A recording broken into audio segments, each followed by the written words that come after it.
El concepto de multiverso es algo que se ha explorado mucho en el mundo de la ciencia ficción, tanto en cine como en novelas y por supuesto en cómics. Tanto en Marvel como en DC hay varias tierras y universos alternos en el que existen diversas versiones de nuestros héroes y villanos cohabitando en mundos muy diversos entre sí. Esta idea nos empieza a sonar familiar gracias al cine. Pero ¿qué pasaría si este concepto no fuera exclusivo de la ciencia ficción? ¿Y si de vez en cuando surgieran pistas y situaciones que pudieran sugerir que estos mundos realmente existen? Soy Víctor Wells y en este vídeo os voy a contar algunos casos sucedidos a personas como tú y como yo que podrían sugerir la existencia de otras realidades. Sed muy bienvenidos a la Fragua de Adamantium. ¡Comenzamos!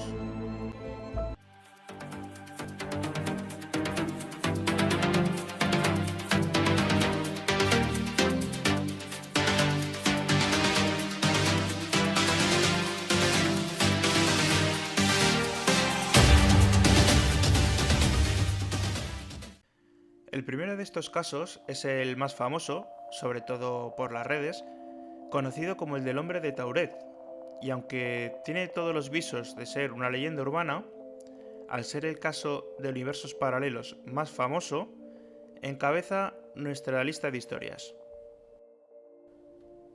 Nos encontramos en Japón entre los años 1950 y 1954, en el aeropuerto de su capital, en Tokio, y entre el trasiego de los viajantes y pasajeros, llegamos hasta la aduana, en la que se encuentra un hombre que está retenido.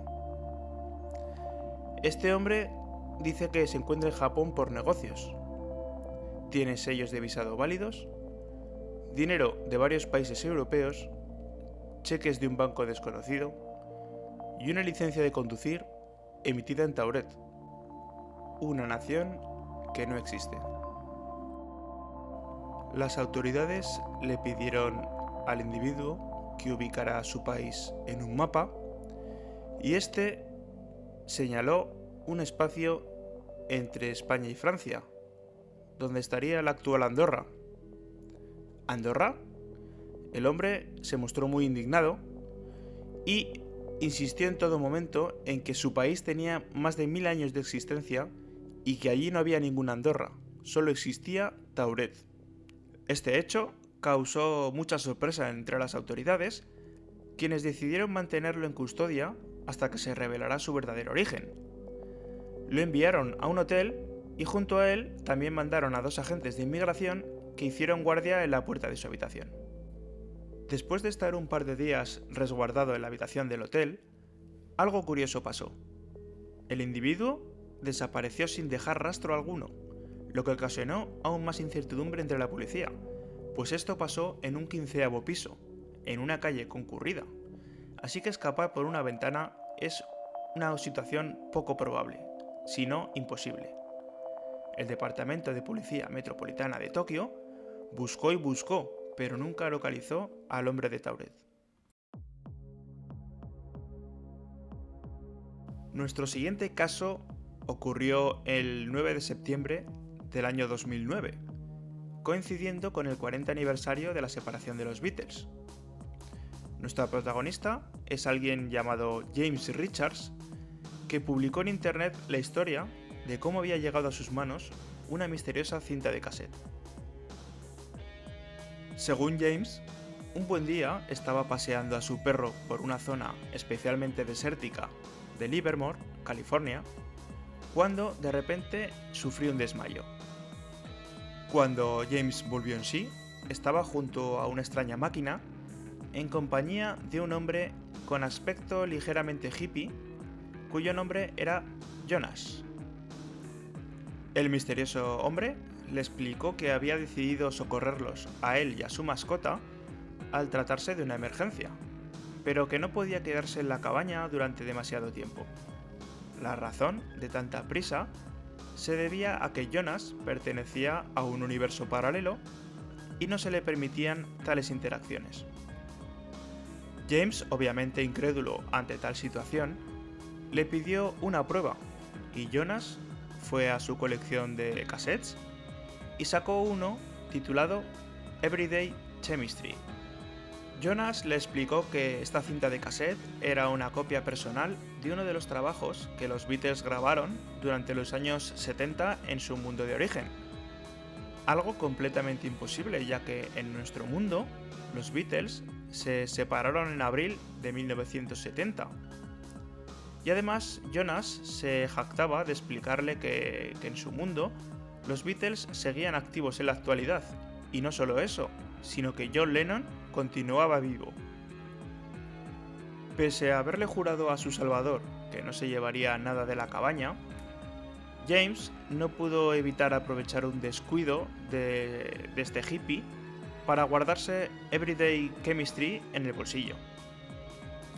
Posteriormente, como ya os he contado antes, lo publicaría en internet bajo un seudónimo para que no fuera reconocido.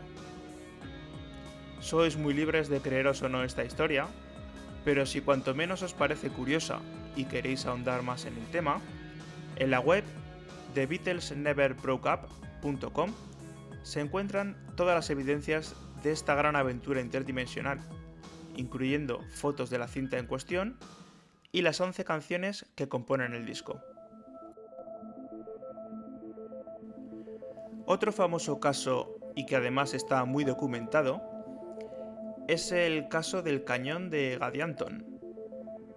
En mayo de 1972, 4 jóvenes de la Universidad del Sur de Utah conducían por una carretera en el desierto.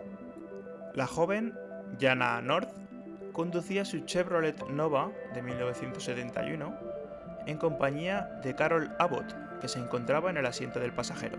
Sentadas en el asiento trasero, Lisa Rochford y Bethany Gordon. Eran aproximadamente las 10 de la noche cuando las chicas cruzaron con su vehículo la línea estatal Utah-Nevada a 9 millas, unos 14 kilómetros, al este de Módena. Ese tramo de la autopista 56 de Utah es bastante desolado, ya que el desierto se extiende en todas direcciones. Así que se sintieron muy aliviadas cuando a lo lejos divisaron una bifurcación en el cruce de Union Pacific en Módena. En esta bifurcación, un camino giraba bruscamente hacia el sureste y el otro hacia el noreste. Estaban cerca del cañón de Gadianton, así que optaron por tomar el camino hacia esa dirección. Pero a los 5 minutos de traspasar el cañón, notaron algo extraño. Los faros del coche brillaban más intensamente en el pavimento, y la línea central blanca que había en la carretera había desaparecido. En lugar de asfalto negro, conducían sobre cemento blanco, y el paisaje desértico había desaparecido completamente, dando paso a campos de grano a la derecha y a grandes pinos a la izquierda. Incluso más adelante en el horizonte se podía divisar un gran lago. Está claro que no estamos cerca de Módena, comentaron las integrantes del coche. Pero ante la duda y la perplejidad de aquella situación, optaron por seguir más adelante en la carretera por si encontraban algún vestigio de ciudad o de pueblo en ella. Siguieron hacia adelante y al fondo vieron un bar de carretera con un letrero de neón, pero no podían distinguir qué decían aquellas letras. Eran colores brillantes y fluorescentes que parecían jeroglíficos. Al poco rato de pasar por allí, algunos hombres con un aspecto muy extraño e inquietante salieron del edificio, y mientras las chicas se alejaban, vieron como 4 automóviles muy peculiares con forma de huevo sobre ruedas de estilo triciclo las seguían. Un único faro blanco, brillante y potente, deslumbraba desde el frente haciendo un extraño zumbido mientras avanzaban hacia ellas. Las chicas, presas de un completo nerviosismo, aceleraron el coche hasta que los misteriosos vehículos quedaron fuera de su vista, y cuando por fin llegaron al cañón y volvieron a visualizar el desierto, tuvieron la mala fortuna de perder el control del coche y estamparlo en un pequeño desnivel, por lo que no pudieron continuar con su trayecto y tuvieron que esperar hasta el amanecer. Al poco de que el sol hiciera su aparición por el horizonte, fueron encontradas por una patrulla de carretera y contaron su historia. El policía, Vic Lundskik, investigó el caso y señaló varias circunstancias que nunca fueron explicadas. Número 1. No había huellas de neumáticos que mostraran dónde el coche había dejado la autopista 56 en Módena. Número 2. Las huellas de los neumáticos se extendían solo 200 yardas de nuevo en el desierto y terminaban abruptamente. Y número 3. Nadie podía explicar cómo el coche había conseguido hacer casi 2 millas sin dejar ningún rastro físico de su paso a través del áspero terreno del desierto. Y el último caso del que os voy a hablar es el de una mujer llamada Carol Chase McElhenney. Esto ocurrió en marzo de 2006 y Carol, acompañada por su perro, condujo desde su casa en San Bernardino hasta Perris, California, donde se iban a realizar unas pruebas para perros pastores. En la cima de una colina vio una señal de salida a la cercana Riverside, y como ella se había criado allí y allí estaban las raíces de su familia, que por cierto se remontaban a la década de 1800, quiso visitar la casa familiar y caminar un poco por el cementerio donde estaban enterrados los miembros de su familia. Pero al llegar a Riverside, algo extraño pasaba. Carol no podía encontrar la casa de su infancia ni la de sus otros miembros de la familia. De hecho, no reconoció ninguna de las casas de las que vio, aunque todos los números seguían siendo correctos. Incluso el cementerio donde enterraron a sus abuelos era solo un cerco lleno de malas hierbas. Totalmente desconcertada por esta situación, Carol entró en University Avenue, un lugar donde normalmente había restaurantes, había hoteles y había muchísimos negocios.